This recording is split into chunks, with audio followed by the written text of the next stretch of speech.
meeting, and so I want to make sure. Perfect. As I was asking, well, good morning, everyone, for joining our Housing Stability Strategic Advisors meeting for the month of September. I had to actually look at the calendar to remind myself that it is September, and that September is going extremely fast. I want to thank each of you for choosing to spend this hour and a half with us and in this meeting to discuss issues important to folks who have lived experience in housing stability, or folks who are working in a field that supports or are leaders within this spectrum. I want to thank so much the Department of Housing Stability for being available for us to engage with them and to speak today on specifically on the budget. I'll first walk through kind of the agenda for the call in case folks are in a meeting and didn't receive the listing of the agenda, and then we'll walk right into the land acknowledgement. We do have public comments today, and as usual, those public comments will be about 3 minutes per individual. We encourage folks to speak specifically to a topic, not to speak to specific individuals. We are only able to provide for 3 minutes of time, and we appreciate your being here and being present and providing feedback. The board will review our minutes as usual. We'll have a director's report, and then specifically Laura will walk through our budget announcements and then also our action draft for 2023. The meeting should adjourn around 11:30. So just one moment, pull up the land acknowledgement. And so the Department of Housing Stability and Housing Stability Strategic Advisors honors and acknowledges that the land on which we reside is the traditional territory of the Ute, Cheyenne, and Arapaho peoples. We also recognize the 48 contemporary tribal nations that are historically tied to the lands that make up the state of Colorado. We honor elders past, present, and future, and those who have stewarded this land throughout generations.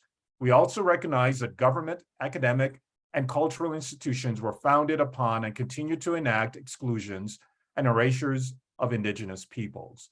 May this acknowledgement demonstrate a commitment to working to dismantle ongoing legacies of oppression and inequalities or inequities, and recognize the current and future contributions of Indigenous communities in Denver. So let's do a quick roll call. I'm not going to call folks' names out, but just want to make sure we have board members present. And as I look through the list, and Katie, you can validate, we do have a quorum of the current HSSA board members. Yes, we do, Daryl. Thank you.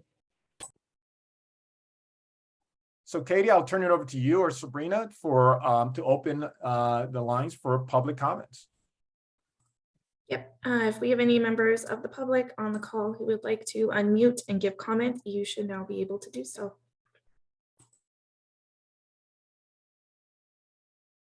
If you do so, please state your first name and last name, and as stated initially, limit your comments to about 3 minutes.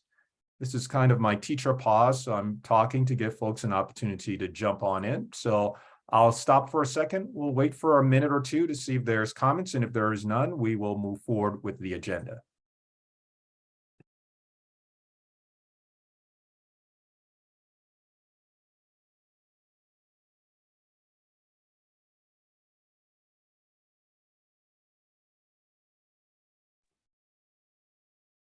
I may not have visibility, Katie, to everyone's hands or anything else. Am I missing anything from public comments?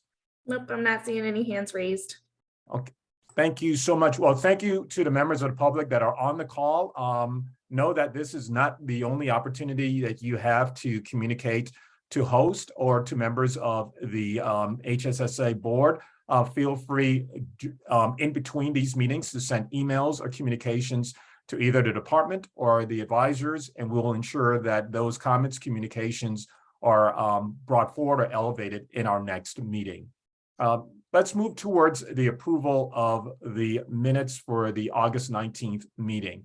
I encourage board members to look at attendance to make sure if they're listed as present and they weren't, that we make that correction. If they were here and they're listed as absent, that'll be important. And if there are any material items within the minutes, please provide any updates. So we'll give about a minute for board members to review the minutes for the August 19th meeting, and then I'll ask for a motion to approve and a second.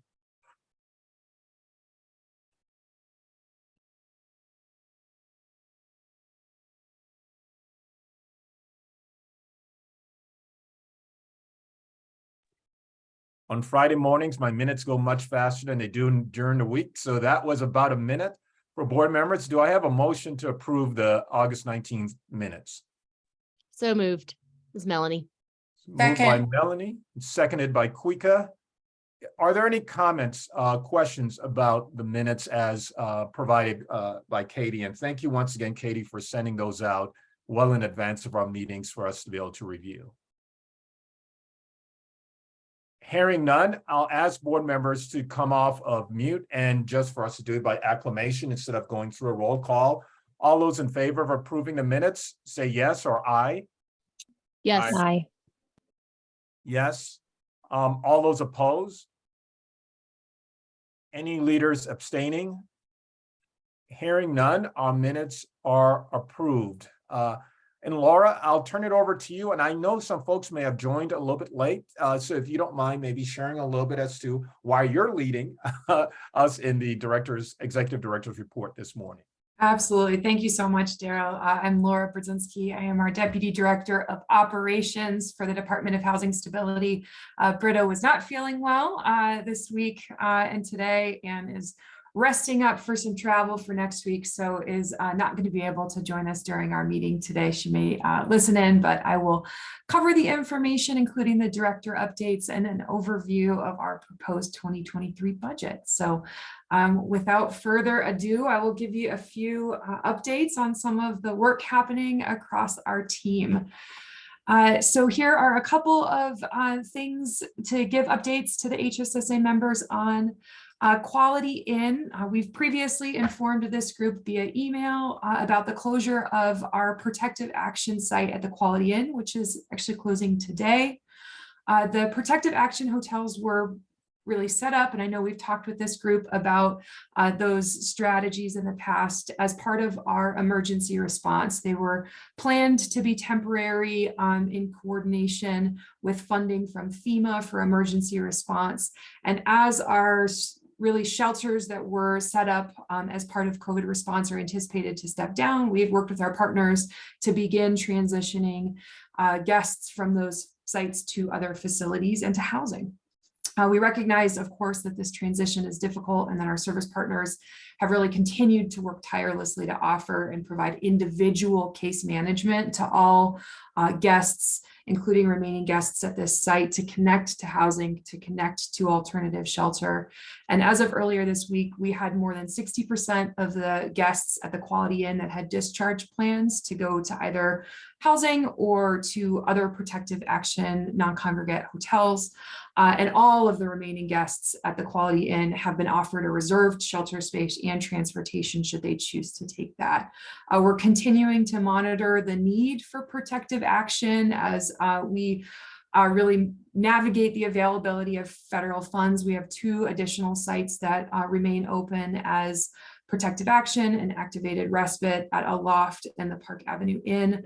Those contracts really run through at least December of this year, but could potentially be evaluated as far as timeframe as we continue emergency response. So we will keep you apprised as we have any additional information there, and appreciate the opportunity to share updates with this group as far as the really hard work going on out at the Quality Inn. A couple of exciting things happening for us in the council space this week. We had a city council meeting on Monday where we had 2 really major efforts that were approved this week. The contract to support $2 million investment in American Rescue Plan Act, ARPA. You'll hear that acronym used for us. ARPA funds for direct assistance to serve women, transgender, and gender nonconforming individuals and families in our shelter system. With the Denver Basic Income Project is the partner that we are contracting with on that. Our funds in that project will support 140 households as part of the overall program, which serves about 820 households through Denver Basic Income, inclusive of other funds than just the cities. So it's exciting to see that moving forward, and certainly can answer questions if you have any about that. And the other big milestone at this Monday's meeting was the approval by City Council of our affordable housing prioritization policy. This is a policy which I know we've talked about with this group that will really help to serve those households who have been displaced or are at risk of displacement from their neighborhoods with priority access to newly developed or preserved income restricted affordable housing. It is a really exciting policy that has been in our plans for a couple of years and is very exciting to see finally approved, and we can work towards implementation. We also, as you see on this picture here, had a great opening of an affordable housing project this week of the Capitol Square project. This is 130 income restricted units just one block away from the state capitol at the corner of 13th and Sherman. This is a new affordable housing development that is serving those who earn between 30 and 80% of the area median income. It received a little over $1.5 million in financing from our affordable housing fund as part of the nearly $34 million capital stack to build those 103 units. It's the latest city-supported affordable housing development to open in Denver, and it's really one of the many projects that are in our pipeline. We have a total of 1,365 affordable units that have received city financing and are under construction at about 27 different sites throughout the city. So this is very exciting for us to see this particular project opening and leasing, and is available for those. If you want to Google Capitol Square project, you can find information about leasing if you're interested in passing that information along to anyone in your network. And then finally, Laura, before you move on, we did get one question about how the basic income program would impact people who have public benefits.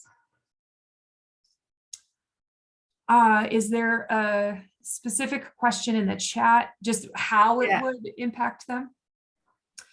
Jennifer Bice, I know you are the expert working through the details of this contract. Do you want to take that particular question?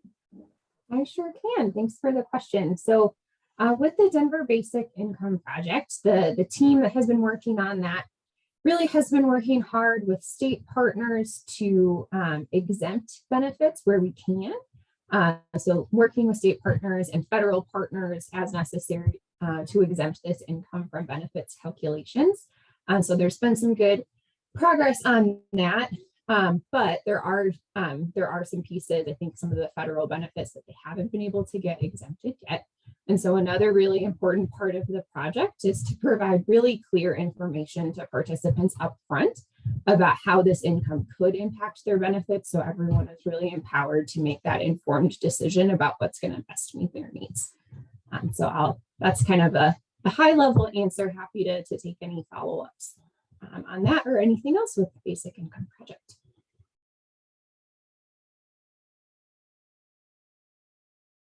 Thanks, Jennifer.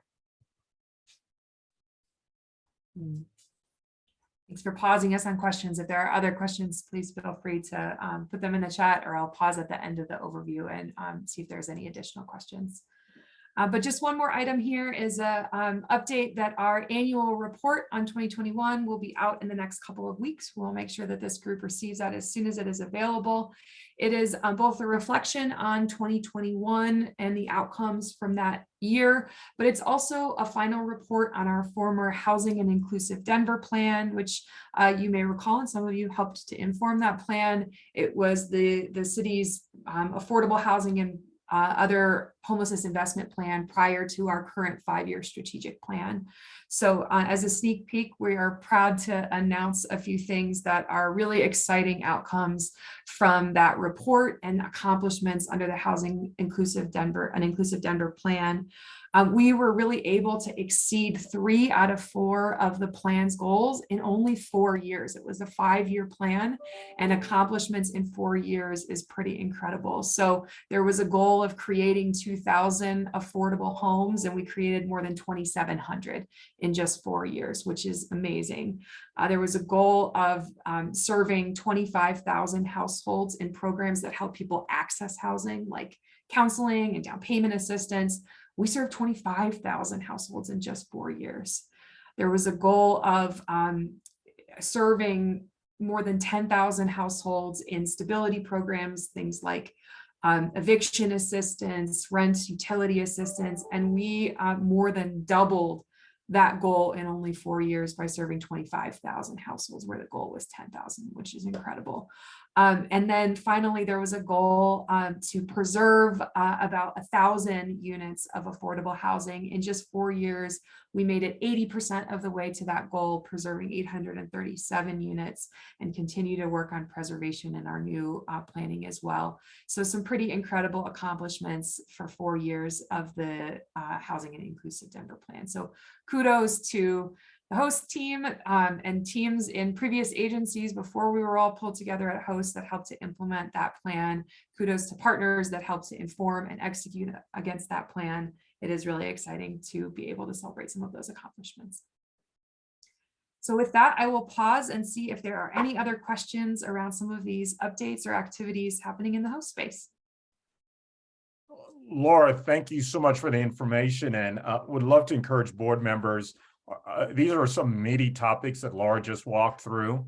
We'd love to hear your voices on any questions that you may have on either of the topics, starting from quality in to the amazing adoption of the prioritization policy, which I think is going to be so essential and helpful, the basic income or capital square discussion that we just have. So let's look around the room and see if there are board members that have questions, need additional clarifications. I see Maria's hand. So Maria. I'm always fast to raise the hand and slow to get to mute. So sorry. I just was curious about the prioritization policy. As I know there will be, you know, as the policy actually rolls out to implementation, you know, will there be opportunities for, you know, I'm just thinking, you know, of course, nonprofit affordable housing providers to be involved in understanding. I think there's been great communication along the way already, just to make sure we understand what impacts they'll have on their program as we try to roll this out. We're excited about the policy, but just as the implementation pieces, you know, now that we're getting into the nitty gritty, will there be opportunities for engagement around that? Yeah, I can start here, and then Jennifer Bice, if you want to add as well, since your team has been really leading this effort. When we adopt ordinance like this through City Council, that sets the framework that allows us to do more of the implementation and rubber meets the road planning.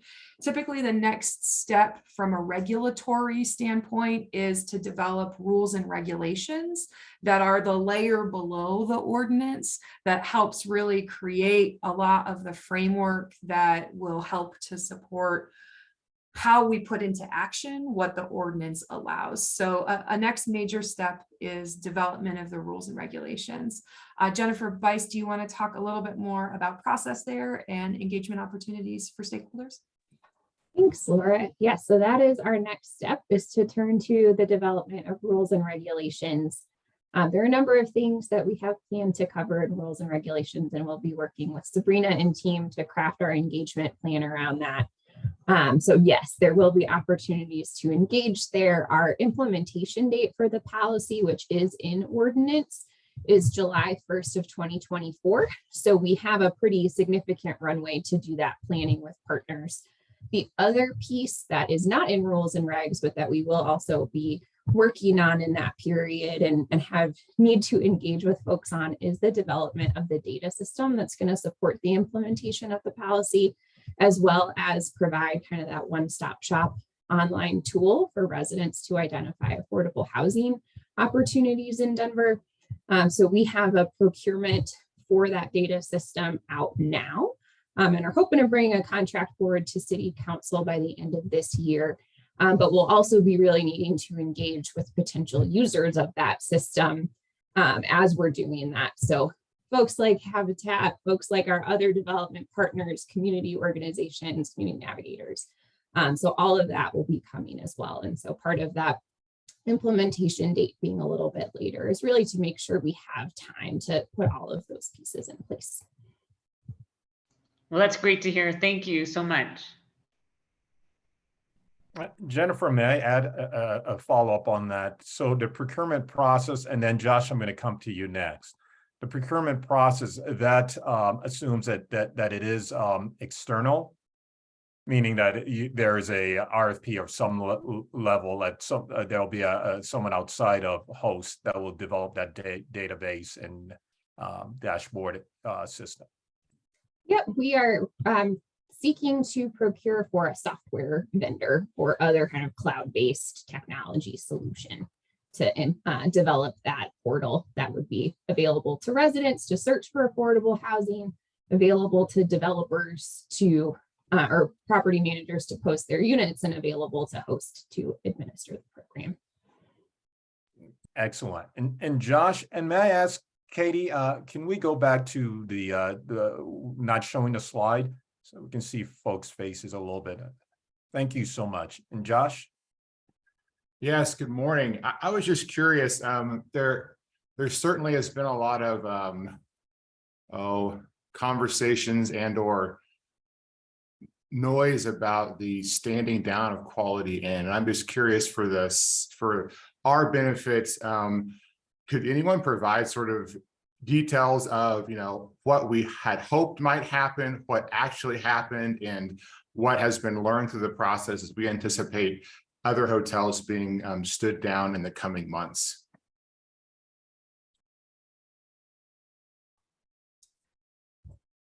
Certainly, I can get started, Sabrina, if there's any additional pieces you want to add. Some of the team members who are working really closely on this are out at the site today, so can certainly follow up with a little bit more conversation with folks like Angie Nelson and Jared Powell, who are our really leaders in the homelessness resolution space.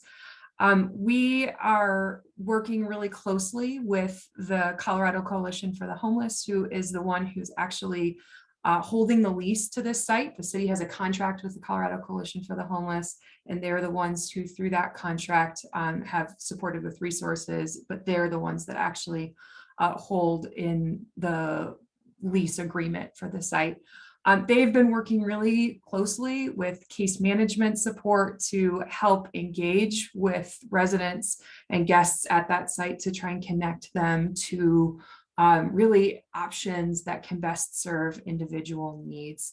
They worked to communicate around the timeframe with guests and have been really working to plan for that site.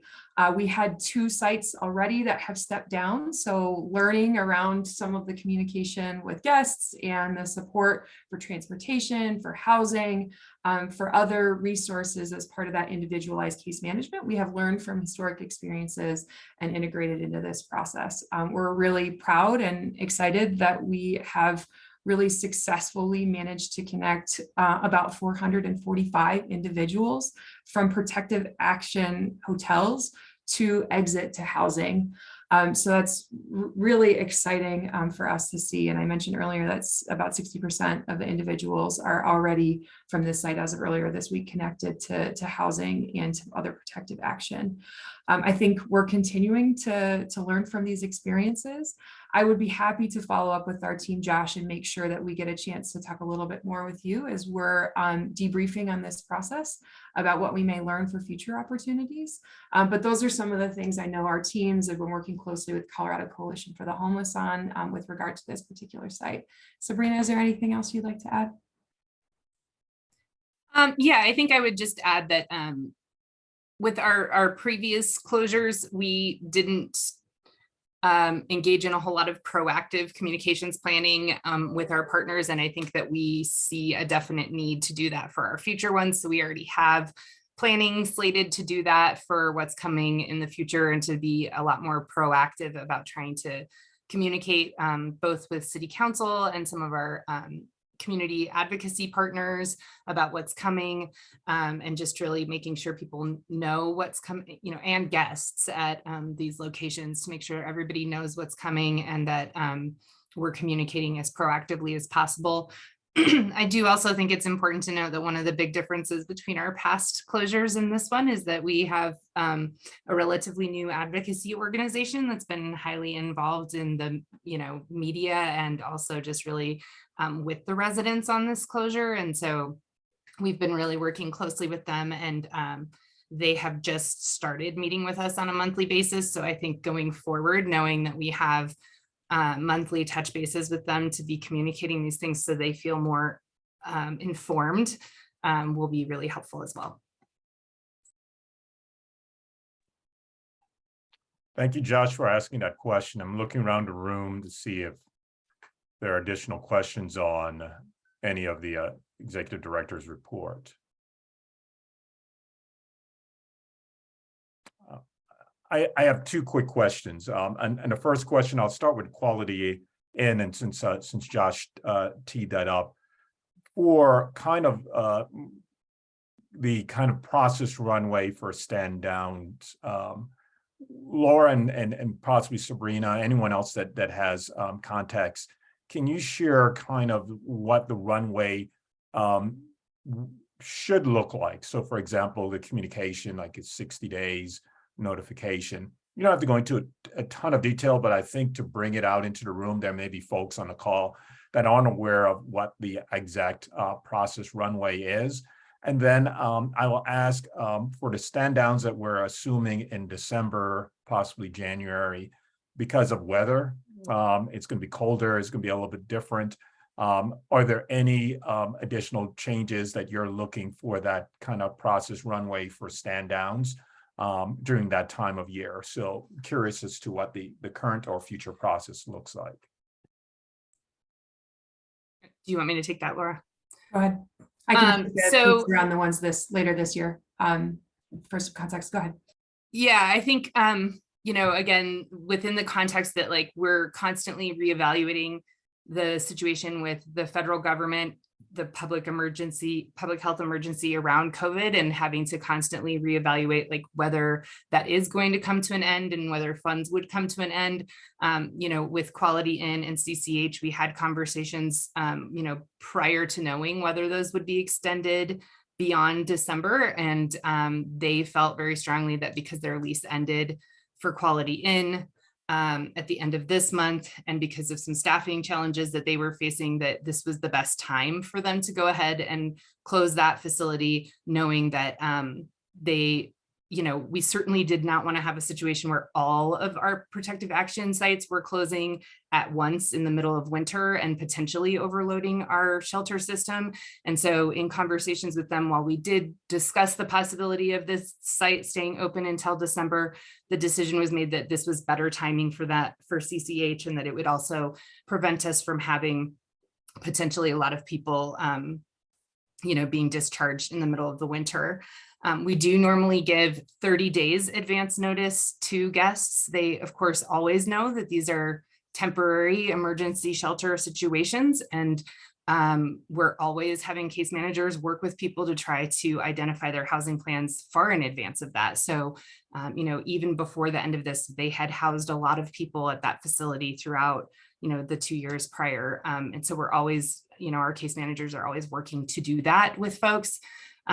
So as we lead into December, we're continuing to evaluate and monitor the situation with COVID, with federal funds. We certainly would prefer not to have to close facilities in the middle of the winter. We know that that poses additional challenges for everyone. And we certainly want to try to work on a phase out plan with our partners, which includes the ones operating protective action, but also with our shelter partners who have done, thank you, Josh and others for all the work they're doing to make shelter beds available to those folks and to reserve those for people. So we will be looking at that as we go into the end of the year. I have been asked in the past if we have given thought to giving more advance notice than that. And I think one of the challenges we face is that we always want to sort of balance not scaring people who are in those facilities and creating additional anxiety for them about potential closures. And so I think that's why we really want to be communicating very proactively about, right now those contracts go through December, but we're reevaluating and there's a potential that they could be extended. And Laura, I don't know if you want to talk any more about that piece. Just that we'll be monitoring what information may be coming from the federal government as far as COVID emergency timeframes and FEMA funding as part of the evaluation with that. And I would just add, we do have a contract for Park Avenue Inn that is in front of City Council now. We went to Safety Committee this week and talked with them about that, and that would allow us to continue to use that facility for non-congregate shelter purposes going forward, which would really essentially enable us to extend their, regardless of the federal funds. So we're hopeful that will move through council smoothly as well.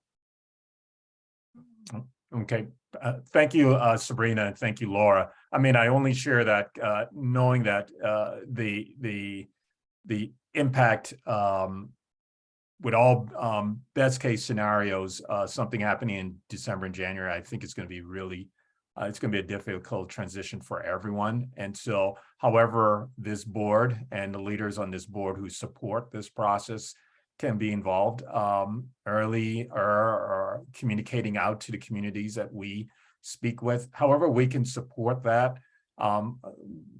Let us know. I mean, we know folks take a job at Host to do this type of work and to do it not in a way that provides dignity to those that we're serving. So we know we're starting from that level. We just, I know I speak for the other board members. If there are ways in which we can communicate and support the process, especially if it's happening in the winter for these protective action housing, we're more than willing to provide support. One last question on the Denver basic income. I applaud that as well. I think that is a fantastic. I think Mark Donovan has been such a great advocate for many years on this, and I'm so glad that we are doing this. Is Laura or Jennifer, from your recollection, is it still $1,000 a month is the average, or has that number changed based on some of the work that you're doing with the rollout of this? Take that one. Yeah, so the Denver Basic Income Project overall will enroll 820 households. It will be a randomized control trial evaluation in partnership with the University of Denver, which we're really excited about. And I say that because it impacts some of the answers to the question of how much funding folks will receive. So as part of the evaluation, households who apply for the program will be randomly selected into one of three groups. The first group will receive $6,500 upfront and $500 each month for 11 months for a total of $12,000 over the course of 1 year. The second group will receive that $1,000 per month for 12 months, so also $12,000 over the course of 1 year. And the third group is our comparison group for this study, and that group will receive $50 per month for 12 months for a total of $600 for over the year. With that design, it gives us an opportunity to learn some interesting things. So first, we'll be able to understand what is the impact of that $12,000 level of assistance relative to $600 in assistance. It will also help us understand the difference between getting that lump sum upfront or that larger but kind of more maintenance amount every month. A project out of Vancouver called the New Leaf Project also provided basic income to residents experiencing homelessness. And that project provided a lump sum amount and saw some really impressive successes in terms of housing stability and other outcomes. And so through that kind of model, we'll be able to see what does that lump sum amount look like in terms of outcomes? What does that $1,000 per month look like in terms of outcomes? Very helpful, Jennifer. And I apologize, one last question on that. Is that income taxed as income or as a gift? Can you share a little bit of that because that may speak to the impacts that you're looking for as far outcomes for federal support what folks still qualify for, if you're aware of the difference in those two. Might be a question that I need to take back to the Denver Basic Income Project team, but I'm happy to take that as a follow-up, and we can circle back with HSSA members on that. Thanks, Jennifer. And look around the room for just one more second. Any of the other leaders on HSSA, any questions on any of the topics that Laura walked through for the executive director's report?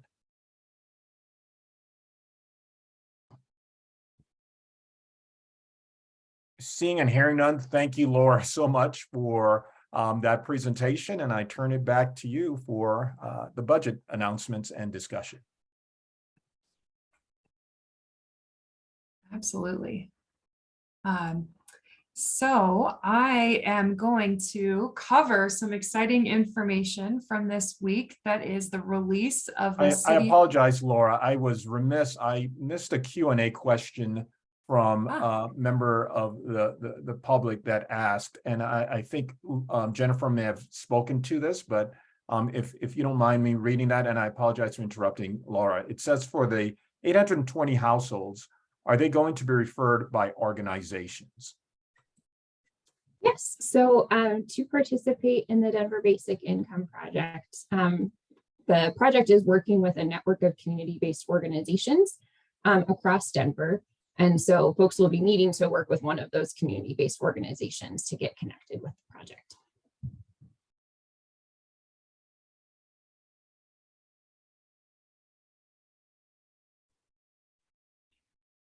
Thanks so much, Daryl, and thank you, Jennifer, for clarifying that particular question.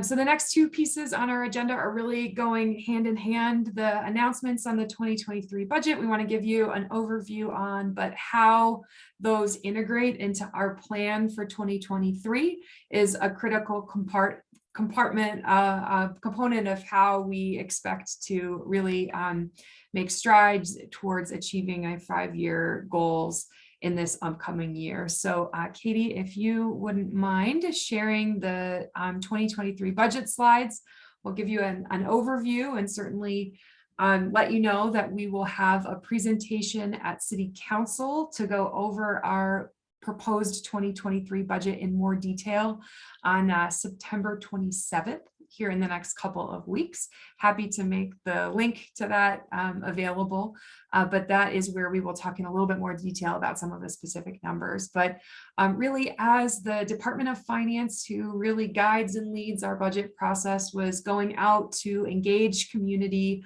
around priorities for recovery and this infusion of American Rescue Plan Act, ARPA resources, they heard loud and clear from nearly half of our residents that responded to that prioritized housing and homelessness as their priority issue as part of that survey. And we are very pleased to announce that nearly half of the city's ARPA resources available in the 2023 budget are really helping to address these top priorities with investments in the Department of Housing Stability. So very excited to respond to that feedback as part of this budget process. The funds will really help us to deliver recovery to those who are most impacted by the pandemic. Together with our community partners, we will put these dollars to work helping people resolve episodes of homelessness and really quickly add housing to our pipeline through the acquisition of hotels that can present really immediate housing options. We'll talk a little bit more about some of the specifics here on the next slide. So in total, Host is receiving a little over $77 million next year in ARPA resources to really support a number of different initiatives.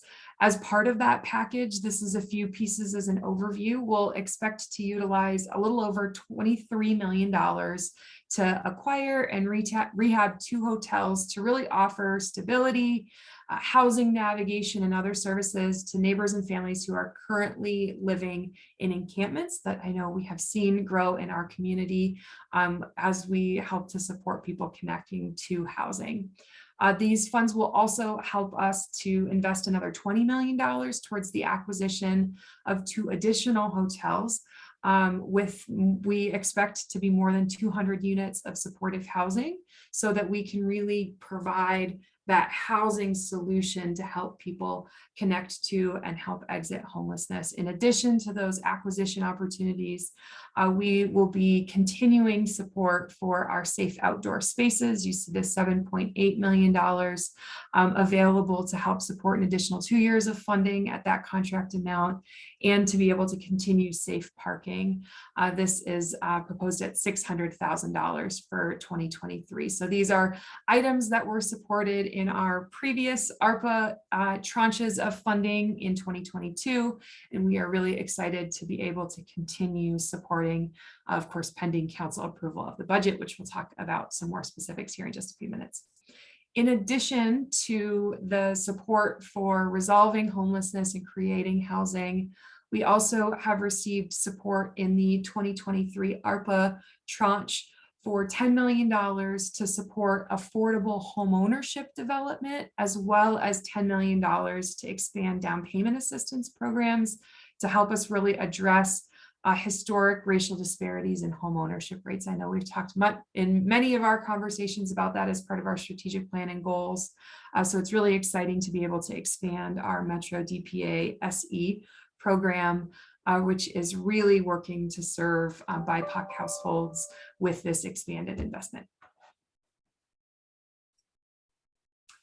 The next slide is some additional support from our general fund with some expansions for both team members to support implementation of our programs, as well as some additional programs funded through the general fund. So in total, we received 14 new staff positions within HOST. Just for scale, we have about 117 positions right now. With the addition of 14, we're a little over 130 as the total number of positions within our department.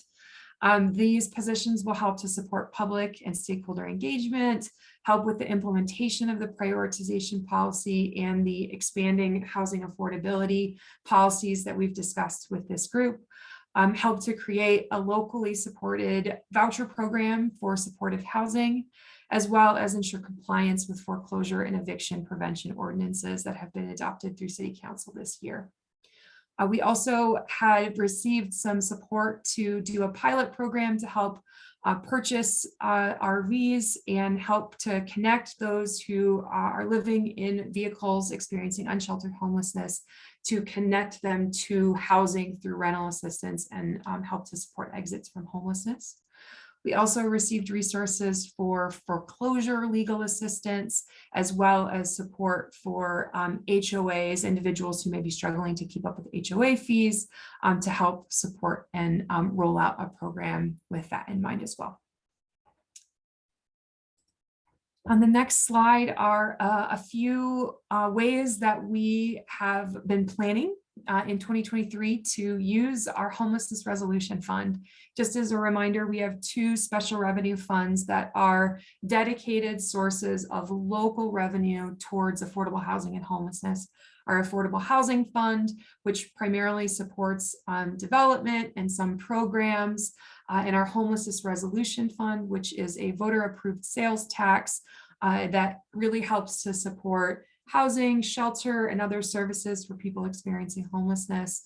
We have a plan in 2023 to spend about $10 million for supportive housing development vouchers and services, $6 million for other kinds of housing assistance programs where someone may need just a little bit of assistance to get back on their feet, as well as some pairing of the support for outreach and operations with the ARPA resources anticipated for the acquisition of hotels to help people navigate from encampments to housing.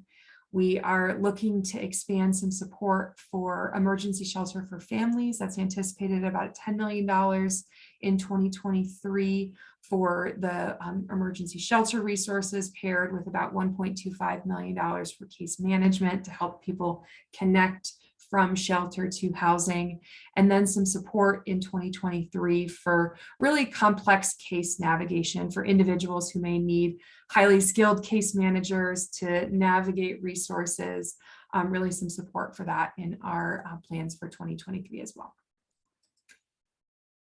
The next couple of slides give you a high-level, big picture overview of how all of those pieces come together into an overall budget.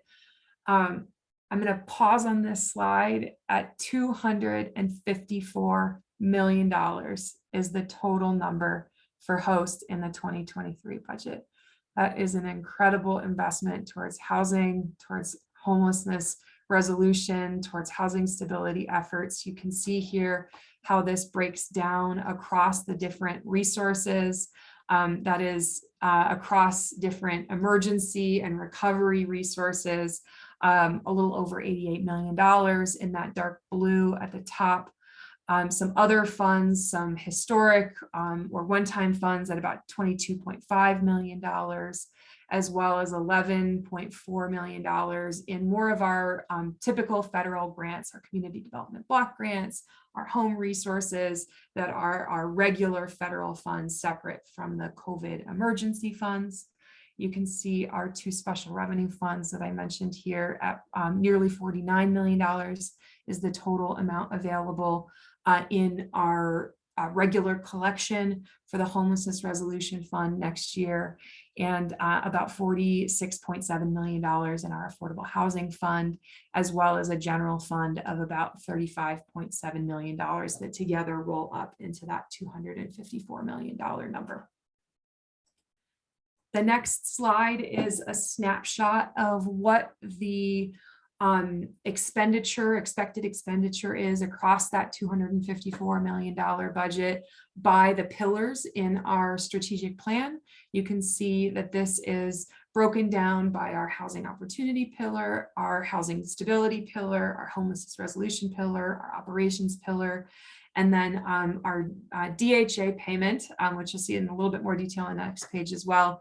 We have our DHA delivers for Denver. D3 is what that acronym stands for. It is a partnership to pass through our property tax resources from the Affordable Housing Fund to the Housing Authority, which made possible their issuance of nearly $130 million in bond proceeds to help build about 2,500 units over the 10 years from when we first initiated this agreement in 2018. It was approved. 2019 was the year that they issued.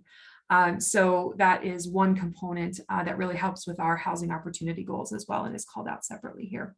So I'll take a few seconds for you to just absorb some of those numbers. You can see how that budget shakes out across both the entirety of our budget as well as our special revenue funds and other resources. One thing I will just note is that our housing opportunity and housing stability team very directly help to support with housing outcomes. Our homelessness resolution team supports with shelter and other services, but also supports with housing investments as well to help connect people out of shelter and outreach to housing. So that is encompassed in that purple color for homelessness resolution as well. The next slide is an overview of the way that we invest these resources. So the division, the pillar of our work is highlighted on that last slide. This one is how we spend across pillars these resources towards shelter and services, towards housing assistance where someone may need just a little bit of rental assistance to get back on their feet or to stay stably housed. Our support in yellow for unit development and preservation, where we're actually investing into the affordable home itself, as well as administration to help support with the actual staffing or infrastructure costs for these resources, as well as the DHA payment, again, for that D3 agreement that's outlined here separately.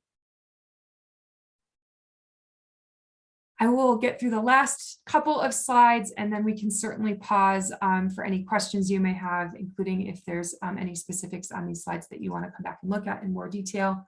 But I want to give you a picture of across those $254 million in 2023, what do we expect to accomplish?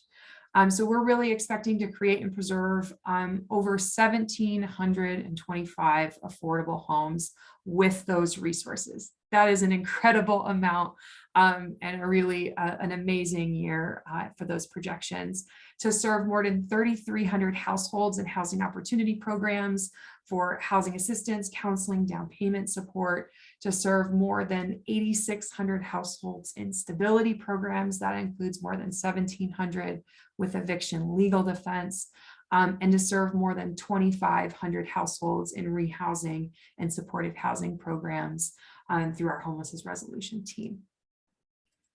Those are additive to all of the accomplishments we're very proud to have accomplished during this administration. On the next slide, you will see, just a little bit backward looking, some staggering and amazing numbers as far as rehousing more than 13,000 of our neighbors experiencing homelessness during this administration, and creating and preserving nearly 9,000 affordable homes, as well as hundreds, inclusive of hundreds of supportive housing units, including many that are in the pipeline.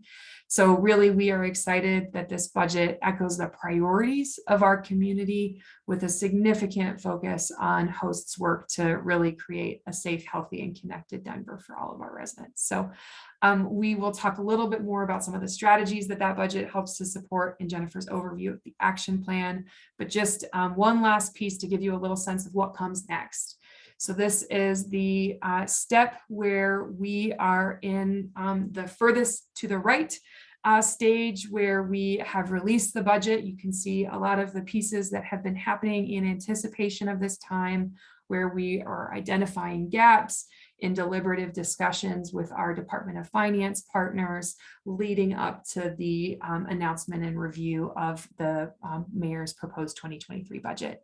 So we will have the next steps in this process involving City Council. So the City Council will host public hearings and hearings to understand agency budgets and expansion requests for 2023.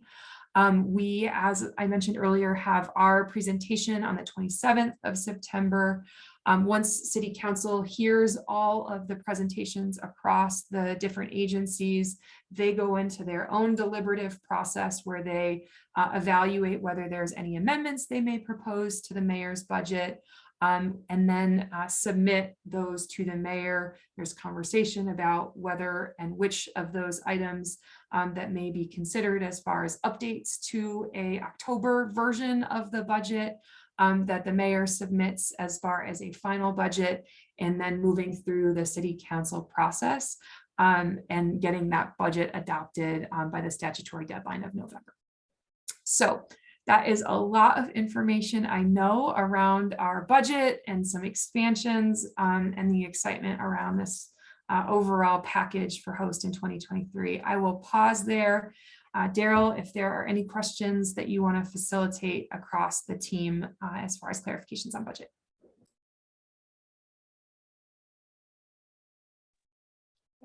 Absolutely. So let me provide an opportunity for board members to ask any questions that can be specific to what Laura shared.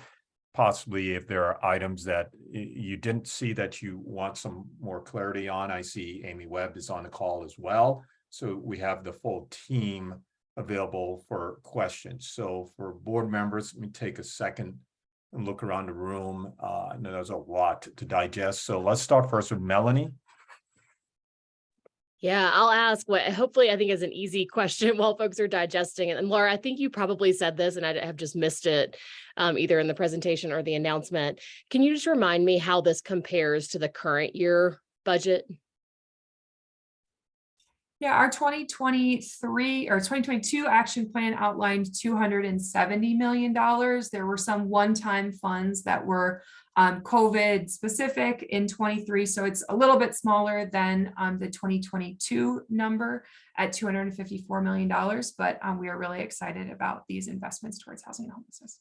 Yeah, absolutely. I know with previous COVID funds and now ARPA funds, there are kind of special cases across the years that we're in right now. So thank you for that reminder. Sure. Good question. Thanks, Melanie. And Maria. Thanks. That is it. These numbers are, when you think historically, wow. I was curious, and if I missed it, I apologize. on one of the slides, and I was not smart enough to write down which slide it was, and you show out the breakout, it says housing opportunity. What does that include again? What is included in the housing opportunity Yeah, investments? what does that Yep. mean again? So housing see. opportunity investments Yeah. are Okay. primarily towards unit development and preservation. That includes Okay. supportive housing, rental, home ownership units. And then there are also some investments in our housing opportunity space that are for programmatic supports like down payment assistance or counseling services in addition to the unit development. So that's where that Metro DPA would live? Yes, our resources for down payment assistance are Yeah, inclusive resources of for the that. housing opportunity. And then separately, I just was a question in programmatically, and I mean, I just am curious, do we know how much that Metro DPA is being subscribed to? Because I know I bring up all the time, and other folks, and I'm not the only one in home ownership that brings this up, is, you know, DPA is important, right? We got to close this gap for folks. And really, you know, the question is there a supply for folks to use it on? And I know that this has to do with this specific relationship with a specific service provider, which sometimes works with programs. I don't want to get too into the weeds. The point is, I'm just curious, do we have like historical understanding of what is the subscription rate? What is the uptake of people successfully using this program? If you have that, I'm just curious about that. And Sabrina or Laura, before you answer, could someone just share very briefly Metro DPA? We all have a sense, but I think there may be folks on the call who are not familiar. Yeah, I guess, so Metro DPA is a down payment assistance program that host works with a partner to operate. Folks can apply and receive down payment assistance for that. And then this year we launched that Metro DPA social equity program, which we came and talked to you about earlier in the year, which is specific to folks who either themselves or had family members previously living in redlined areas. And that program, we actually did some advertising on it pretty early, along with a pretty big push on sort of earned media. And we had considered continuing to advertise it for several more months. And the program actually asked us to halt because they were pretty close to being out of funds for it for the year. So the response to it was extraordinary, and we had more applicants than we could have hoped for. It was really great. So we're really excited to be able to continue that and to expand it. I don't have the actual like numbers at my fingertips, but I know they've sent them to us before, so we can get an update on that and just find out where it's at right now. I would love to see that. Okay. Yep, Yep. happy to Great. follow up with you on that, Maria. Thank you. Jennifer Bice, I'm just going to give you a quick opportunity if you want to give a quick overview of some numbers since your team is tracking some of the applications and what's been approved. Do you want to give a quick overview to that question? Sure. Yeah. So just pulled up our application dashboard. So this is through 2 days ago. So pretty up to date. So far we have had 180 total applications and have 97 so far approved. 26 are in process. And then only a small number denied, 17 denied so far. A handful withdrawn or those types of things, but seeing more than half of all applications be approved so far, and just about 100 folks approved. And that approval means they approved for the program and they were able to find a home and close on a home. Is that what that means? That's the part that I'm curious about. Just what's available, you know, the stock that folks can. Understanding is that the approval happens before someone has officially found that housing. So I'll need to follow up with the team. Yeah, that's the piece I'm really curious about. It's just about supply, stock, and how that is able to really effectively close the gap in this crazy market. Maria, along those lines, I just wanted to also point out that Metro DPA and Metro DPA SE are available for use in a number of counties throughout the whole Front Range. It's not just Denver. So folks are able to find homes outside of Denver without Outside, they okay. want to. Yeah. So it's a big area that is available for that. And Thank also you. just recognizing Alicia Stillwell from my team is on this call, and she is also the guru behind this dashboard, and just let you know that the 13 funded applicants have closed on their home. So we have 97 in approval status and 13 who have 13. closed so far. Okay, Thank you. thanks. Let's look around the room for any additional questions. And I think Melanie and Maria, your hands are still raised, but that's from the past question. But anyone else on the board that has questions, maybe a little bit less of a budget than 2022, but it is still a historic number. And so I'm curious to see if there are any other thoughts.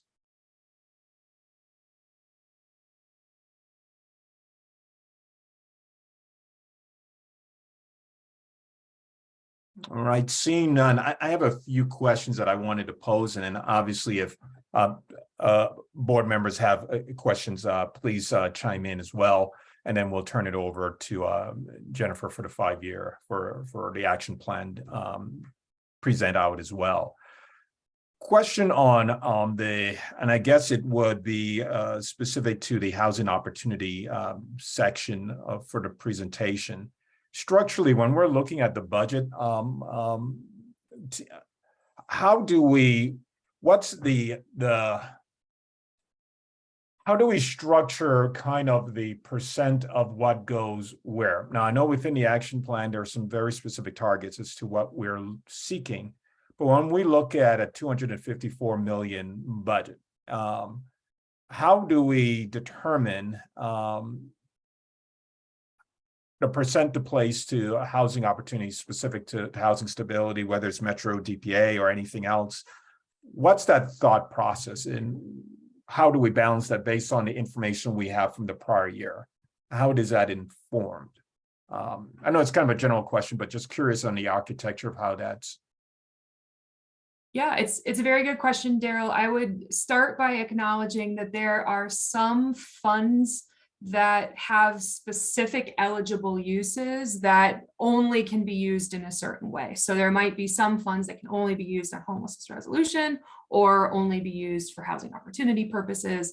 So a first cut in planning is alignment with the eligible uses for a particular funding source as far as planning. Where we have some flexibility or opportunity, we really are listening to community priorities, listening to the conversations that we're having with this group as far as planning for the upcoming year on which of the 5-year strategies we're seeking to prioritize in an upcoming year, or really align our funding resources to help find the balance across sources of how we can expend to achieve the goals that are outlined in our strategic plan and for what is prioritized in an annual action plan.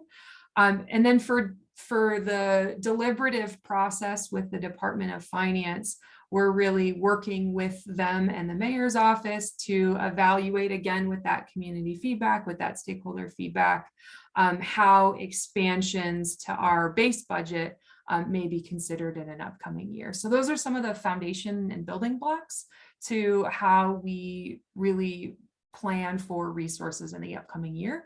And your feedback and the conversations we've had with you over the last several months, as well as members of the public, are really foundational to that.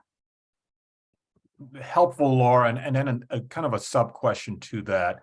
How will the data from the tool that Jennifer's team, the dashboard, how does that inform? And I know a community informed process is important. It's essential. It should be where we're rooted.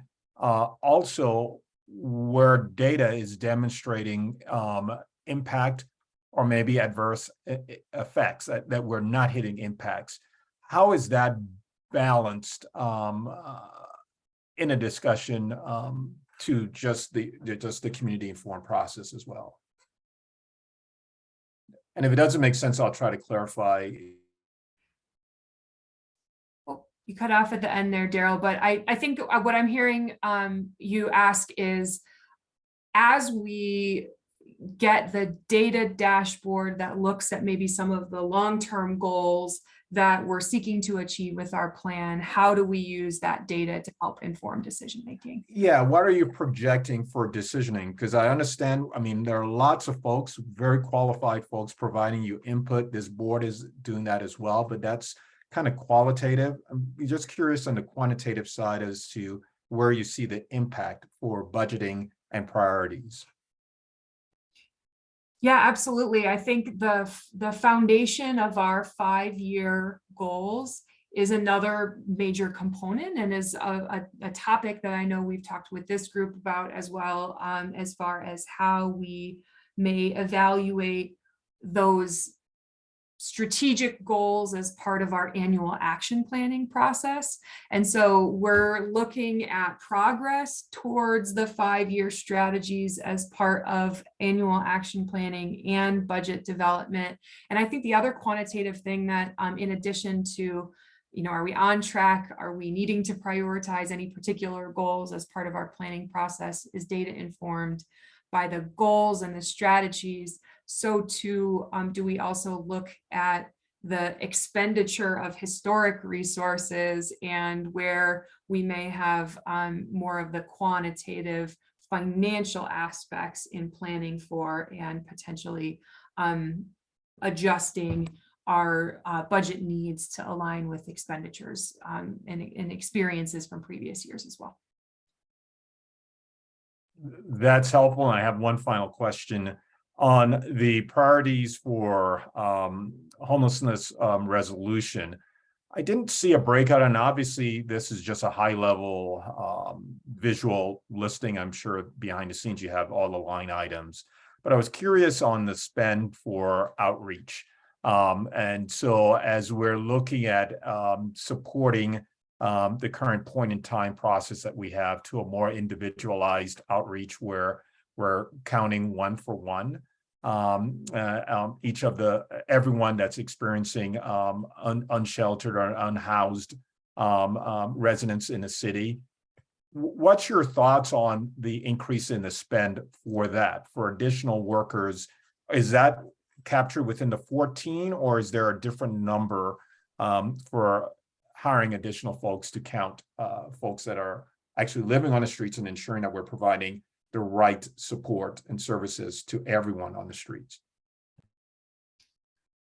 So I think one thing to highlight as part of the response, Daryl, is wanting to make sure you understand that 2 of the positions that are proposed in that 14 overall positions are for outreach staff members to help expand our really outreach case coordinators within HOST that are providing support for those who are experiencing unsheltered homelessness in really public health hotspots throughout our current resources help support citywide. This will be very specific in hotspots that need really focused and supported attention.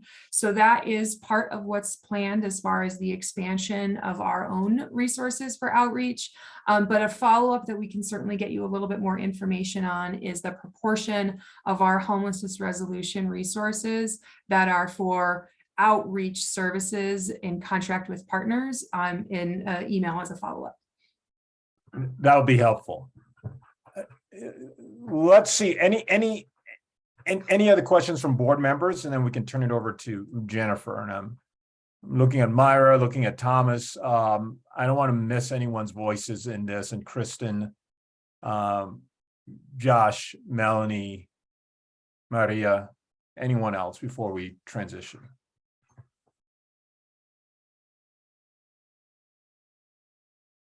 No questions here. I really have enjoyed the conversation and the discussions and the questions that you all have posed. They've helped clarify some information. I guess if I did ask a question, it would be, how does the budget for housing compare to the rest of the things that the city spends money on? Like, what proportion of the overall city budget is going towards housing? Great question, Myra. So this budget is $254 million in 2023. The total amount for the citywide budget is $1.66 billion in 2023. So Amy can probably help me with a percentage as far as the overall number pulling up the budget book. But just to give you a sense of scale, that's the size of the citywide budget.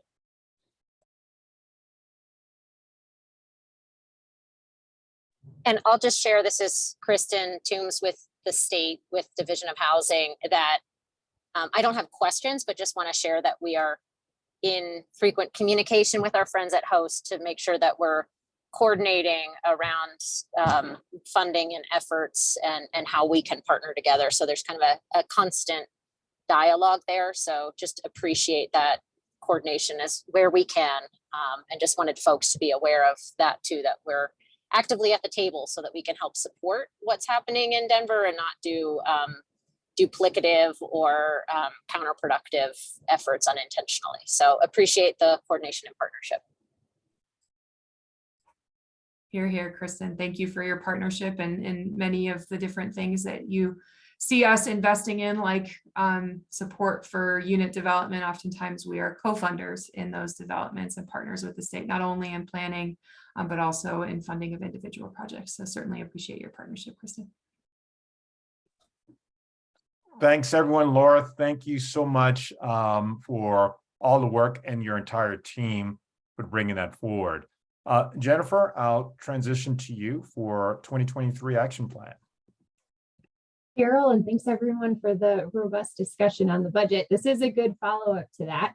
You know, last month we talked about high-level action plan priorities for Host, and then today we're here to provide a bit more detail. And the version of this presentation is really the version that incorporates all of that budget news. So it's really, what are the things we're going to do? What are the things we're going to achieve over the coming year with those resources?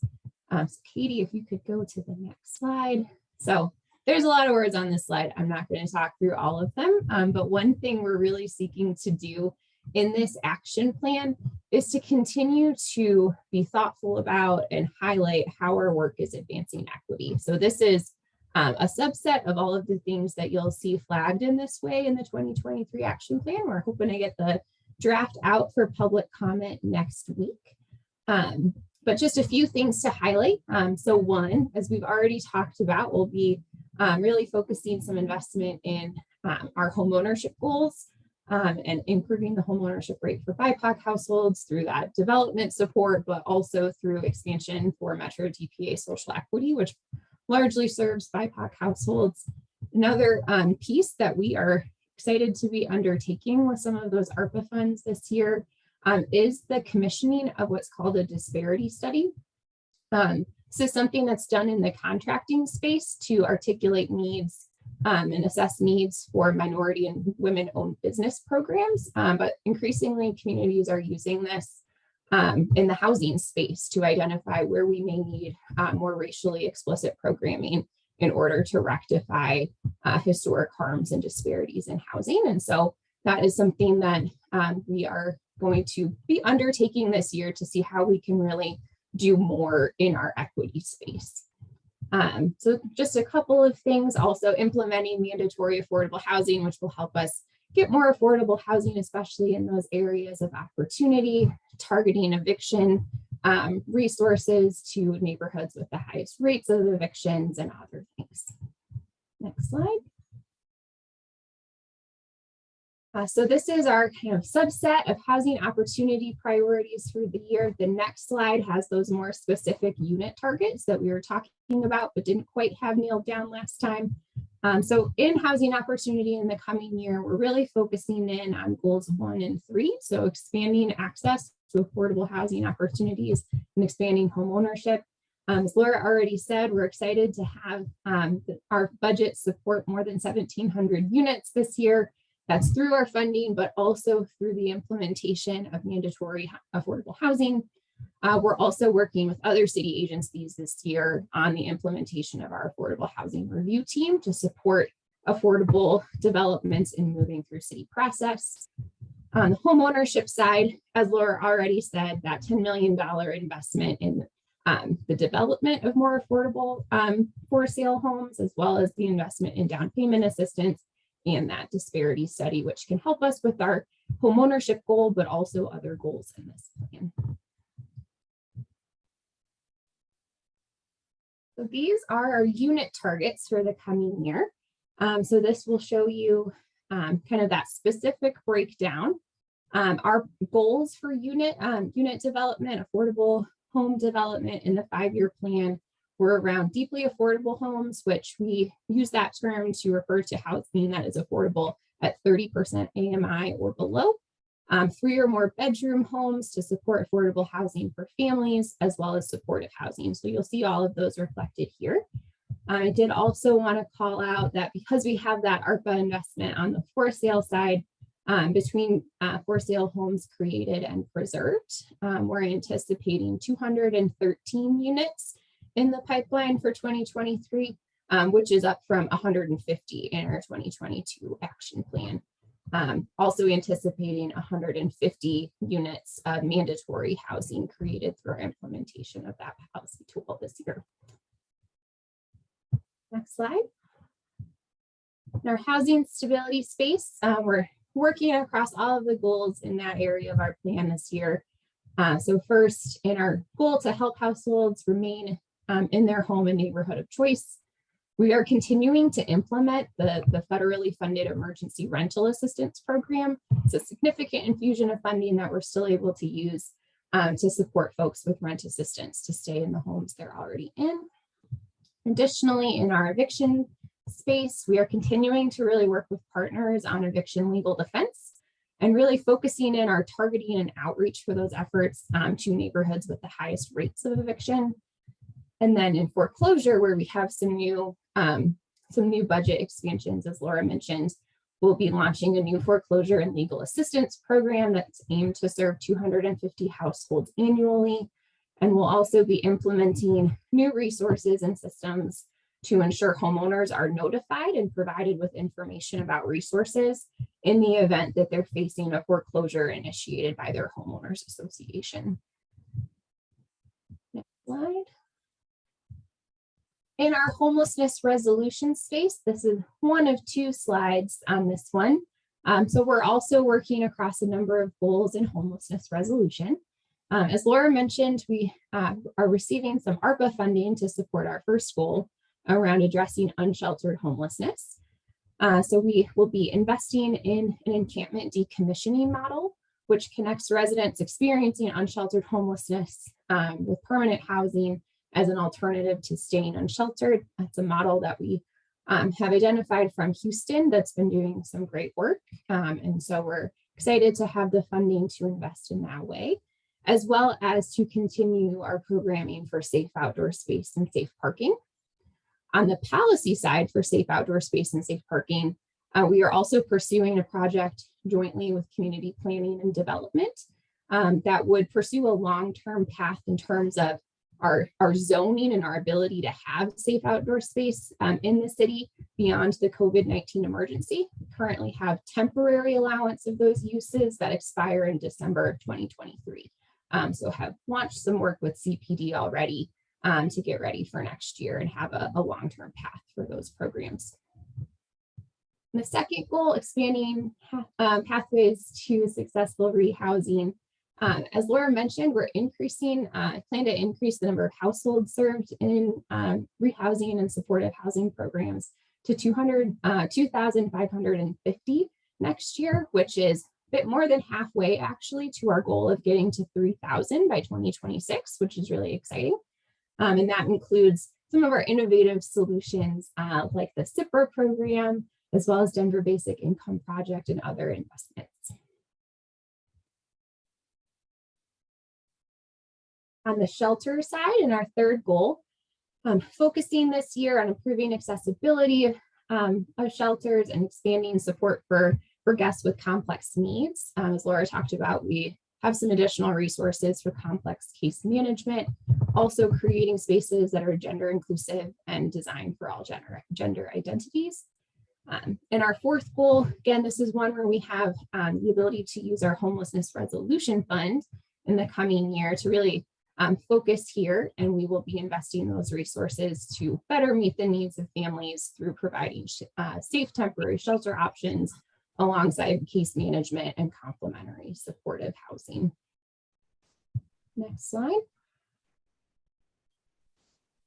In our operations space, also working across a number of goals in the coming year in terms of our work to expand our communications and community engagement presence, focusing in the coming year on implementing our engagement strategy that really focuses on two-way communication and engages with a broad array of folks in our community. In our second goal, which is really focused on transparent, efficient, and effective procurement, contracting, and financial processes, we're really excited to be piloting a performance-based contracting approach this year in order to determine benefits, implementation challenges, alignment with federal funds, so we can determine how that tool works in our toolbox, as well as a big data system improvement project in 2023 to make our processes in that space, in our contracting and finance space, more efficient.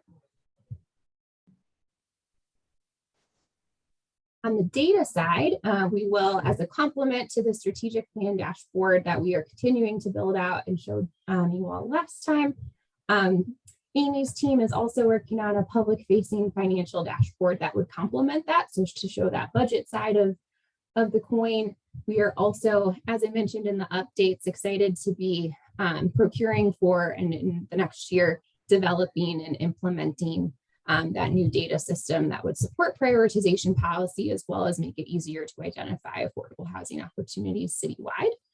And then in our policy space, also really focusing in on the implementation of prioritization policy and the engagement that comes with that around rules and regs, policies and procedures, engaging on that data system.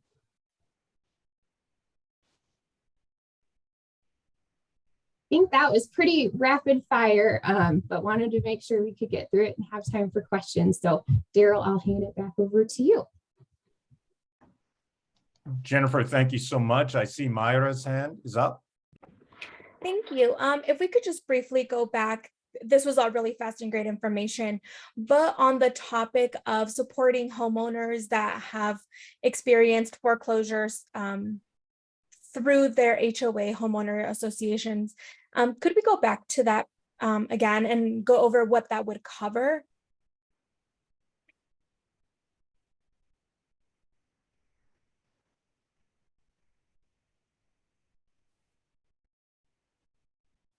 Sorry, I missed which slide we're going back to. I think it's one of the earlier ones for the talking about foreclosures initiated by homeowners associations. Yes, the housing stability slide. Thank you, Katie. No problem. So Myra, are you talking about that last bullet point? Yes, and wondering if there's any opportunity to provide funding to help support individuals. We've heard of cases, and we're actually helping a homeowner out here whose home was sold through this process. And the person who purchased it in the foreclosure process learned about it on the news and is now working with the previous owner to sell it back to them for the cost that they purchased it at. And so it's a home that went for sale on the foreclosure market process for $25,000. And now this investor just wants their $25,000 back, but there's no way to help the previous homeowner to help get that funding so that she could secure her home back. And now she's caught between still owing a mortgage on a home that she no longer owns. And so legal assistance is great. Resources to notify people are great, but if there's no financial support to help people get their homes back. So I guess I can talk, Jennifer, a little bit about some items that are in the 2023 budget process. So first off, I hope that the individual, if you would like any support in passing along information from our housing counselors who can actually help an individual navigate through a process if they need to identify what resources may be available to them. We have a list on our website, and I would be happy to send the link along to you, Myra, of our housing counseling resources that could help an individual going through something today. But the expansions, in addition to the resources that we do already invest in housing counseling services, are $200,000 in our 2023 budget to help with that legal assistance for someone going through a foreclosure. And then also $300,000 in a program that would help homeowners who may need support in the cost of HOA fees. So we're still defining some of the parameters of what that investment would look like on an individual basis, assuming those resources do get approved. But that's the intended purpose of that $300,000 in the 2023 budget. But again, I'm happy to put information in the chat as far as counseling resources for anyone going through a process today. Thank you. Great. What other thoughts, questions that folks have for a quick presentation? Lots of valuable information. Most of this should not come to a shock for the members of the board, but I'm just curious, in our last 3 minutes that we have, we started about 4 minutes late. What questions do folks have?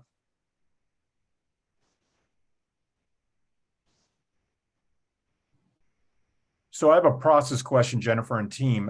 So for the action plan for 2023, what are the next steps on this? Great question, Daryl. So we will be, and I should also probably say, because last year when we did, or earlier this year when we did our 2022 action plan, we were a little off cycle. So this is a more typical year for action planning, since we didn't have the hurdle of getting our 5-year plan approved by City Council. So typically we release our draft action plan for public comment in alignment with the timing of the release of the mayor's budget book. So that came out earlier this week. Our goal is to get that draft action plan out next week. It will be posted for public comment for 30 days, and we will have a public meeting that we'll make sure you are all invited to. I think it's planned for the 3rd week in October. So we'll have a 30-day public comment, a survey available on our website starting next week as well to take feedback, and then that public meeting. We will take all of that feedback as well as any updates to the budget that may impact our planning and incorporate that into a revised and hopefully final version that we will bring to you all at your November meeting, with the goal of voting on that and whether to recommend it forward to BRITA for implementation. So those are our next steps. So we'll be getting feedback in the next month, working in late October and early November to revise and improve, and then coming to you all with a more polished and final version toward the end of the year. Perfect, Jennifer and Maria. I see you all are off of mute. I'm not sure if you had an additional final question.